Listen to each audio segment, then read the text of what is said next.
In this video we will test the Aochuan Smart XR Gimbal and we will find out if it will replace my trusty DJI OM4.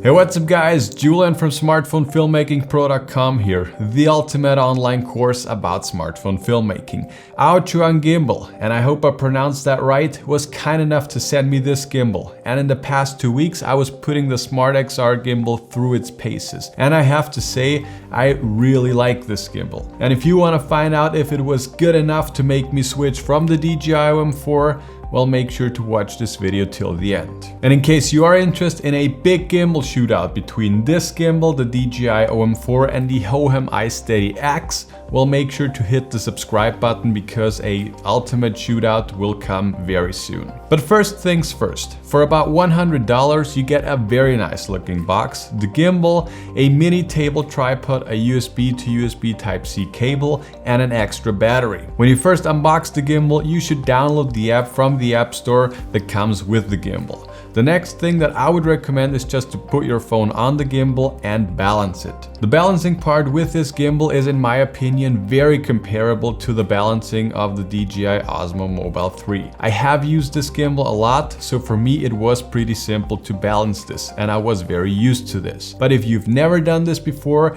it might be a little tricky at the beginning. And I won't go super in depth in the balancing part right now, but basically you are done once your phone stays without falling over in any direction. And you can adjust the position of the phone right to left and also up and down. And if you do this a few times, you'll get it balanced pretty quickly. Okay, so now let's talk about the smoothness of the gimbal. And I have to say, I was really surprised on how smooth the footage was that I got with this gimbal. All the shots that you can see were shot on this gimbal with the iPhone 12 Pro. However, it is very important that you balance the gimbal correctly. Without you balancing it, you won't get shots that look that smooth, I can guarantee you that. And in case you are interested in different ways to make your shots smoother and more professional and cinematic overall, I'll make sure to watch my free webinar, which is the first link just below that like button. So once I reviewed the footage, I was super happy with the results. And then I thought, well, I'm going to push it even a little further. And that's when I was running with the gimbal. It was not full speed, but pretty quickly. And even then, the results were super stable, so I was very impressed with the steadiness of this gimbal. And of course, you could also use this gimbal in a vlogging style. So I'm just hand holding it and I'm using the front camera. And as you can see, it's looking pretty smooth. So next up, let's talk about the app that you get with this gimbal. As I've said, once you turn on Bluetooth and open the app, it will ask you if you want to connect the gimbal to your phone. Just say yes and you are pretty much good to go. You could also use this app to record, and you also have different features like time-lapse, like slow motion and multi-camera shooting and so on, which is really cool. But the coolest thing in my opinion is that you can change the gimbal settings like you can with a professional big gimbal for a normal camera. And you can change the joystick speed, the follow speed and so on. And you can also change the tilt and the pan individually, which in my opinion is absolutely amazing for a smartphone gimbal. So big thumbs up there. So next up, let's talk about the different modes that you can pick between.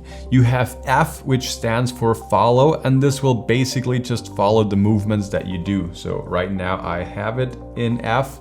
And as you can see, if I tilt down, pan and so on, it follows it all. And by tapping on the joystick, you can change the modes. So if I tap on it, it says L, and this basically stands for locked. So right now, as you can see, no matter what I do, it just stays as it is. And I love to use this setting for hyperlapses. So next up is POV mode, and this basically also follows your movements. But the cool thing about this mode is that it also follows your movement in this direction. So you can use this for some, creative moves, maybe for music videos or something like this. So this is a very cool mode. And last up is the PF mode, which stands for pan and follow, which will also follow your movements but won't tilt. But there you have it. Those are the different modes that you have with this gimbal. And I really like the way on how you can switch between them, and you can also see the current status or the current mode on the little back screen. And I have to admit, I way prefer this over the DJI OM4 in this aspect. And on the gimbal, as you've probably already noticed, you have a little wheel. And with this wheel, you can change the focus of your video, which is pretty cool. And just below that wheel, you have a little zoom rocker, so you can zoom in and you can also zoom out. I personally never use this because it will just zoom digitally and you will lose a lot of quality, and that's why I also won't recommend that you should do that. The focus ring, on the other hand, is pretty cool, but I do not see a lot of scenarios where I would use this. But overall, it's cool that you have the option. So as you can see, I am pretty impressed with this gimbal. I love shooting with it and also in low mode. But there are also some minor quirks that I want to mention. And number one is the payload. It has a payload of 250 grams, which should be fine for pretty much every smartphone. But I could not make it work with my iPhone 12 Pro and the Alansi anamorphic lens. And in case you want to see a review about this lens, well, just make sure to hit the annotation. This setup was just a little too heavy, and as I said, I just could not get it balanced. So if you plan to use add-on lenses, well, this is probably not the best gimbal for you, at least if you have a heavier phone. The next issue I found was when shooting vertical for social media. So basically you just tap this button once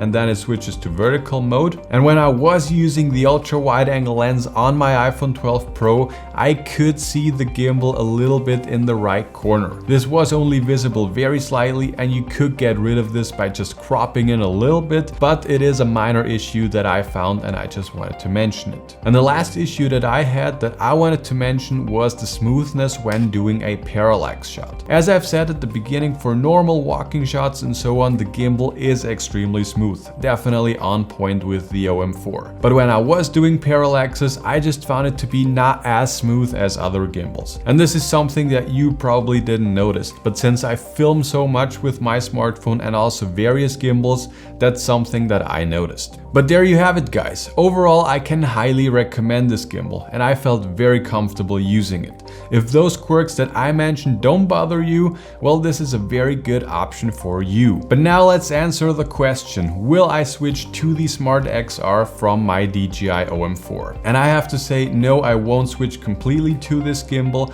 but I am also in the lucky position to have both at the moment. In case I am not using an add-on lens, then I have absolutely no problem using this gimbal over my OM4. I feel like I can get the exact same results using this gimbal or using the DJI OM4. Nobody will be able to tell the difference. But since I am using the anamorphic lens quite often, that's why I'm going to keep my OM4. And as I've said at the beginning, I am currently also working on a big gimbal comparison, so just make sure to subscribe. But that's it for this video, and I'll see you guys in the next one.